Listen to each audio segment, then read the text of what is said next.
Sub-Saharan Africa has been fundamental to the global prosperity of the advanced countries. Okay? And Africa had a role to play. It has a role as a raw material producer. We will not allow Sub-Saharan Africa to escape that. Okay, we do everything to keep Sub-Saharan Africa where it is, also impoverished. It's absolutely vital for the prosperity of everyone else. So let's get clear about that. Okay, and this means all the economic structures, all the global institutions, and the economics we teach everyone is all designed to keep Africa exactly where it is. And whether it is Europe or US or now China, it's always the same. We need Africa to be impoverished because we need those raw materials and we need them dirt cheap. Okay, so that's the message. It doesn't mean to say that there's nothing Africans can do. Of course there is.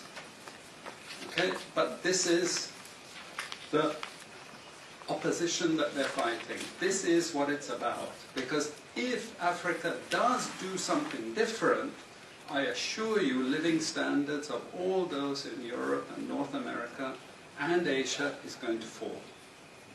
Okay? And that is a big price to pay. I assure you that the West is not going to allow that without a big fight. Okay, so this is what it's fundamentally about. What I want to show you is how these structures are operating. It's just 20 minutes, so we can't do very much, but just to give you a little bit of an idea. And why I keep the ideology part there is because we are part of the producers of ideology. At universities and academic institutions, we are complicit in this whole enterprise. Okay, so the job of many Western academics is to convince Africans they have to keep doing what they're doing. Okay? And to show them it's your fault that you're poor. It's not our fault. It's your fault that you're poor. You know? So this is what we do in academic institutions, and I want to show that as well. Let me just start. This is what it's basically about, so you know what it's about. But I want to just show you the extent to which Africa is specializing in the production of raw materials and basic agricultural goods.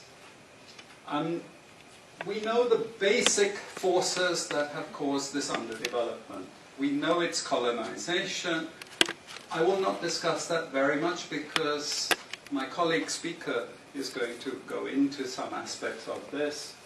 But I do want to discuss the global economic structures, the global financial institutions, and economic ideology, briefly, to give you a flavor of those. Let me start with this. You can't really see it so easily, but if those of you who are interested, you want the PowerPoint, I'm sure we can make it available to you.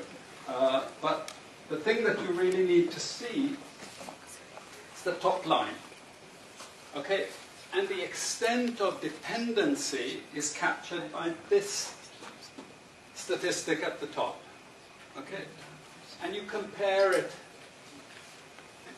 with all other income groups, and what you see is essentially in that one statistic how dependent sub-Saharan Africa is on raw material production.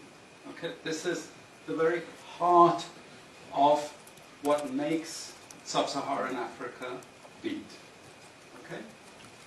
Here, just to have a look at one very important additional statistic, with all this export coming from sub-Saharan Africa, how much does sub-Saharan Africa account for in terms of global trade value?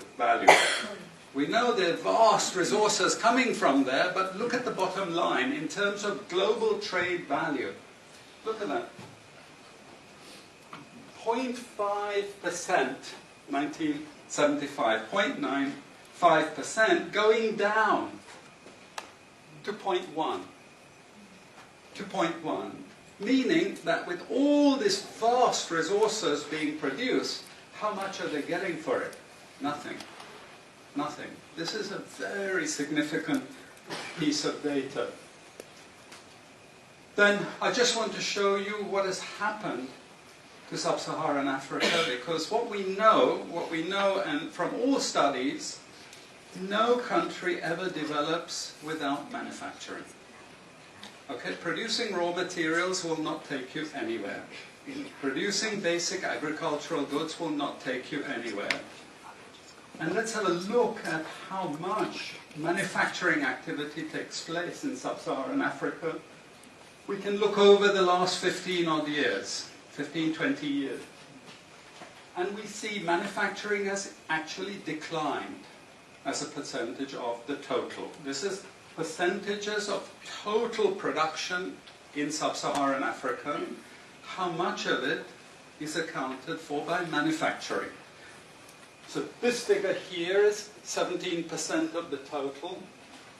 Most of the rest, when we talk of industry, it includes manufacturing, but the bulk of it is mining.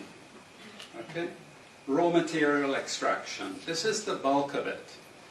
And here we see actually raw material extraction has stayed the same. What has caused industry to fall is the fall in manufacturing production. This is deliberate because we will never, as Western economists, as Western policymakers, we cannot afford to allow Africa to industrialize and start producing manufactures. Okay, so we will do everything to stop that. And I'm going to show you how we actually block that. It's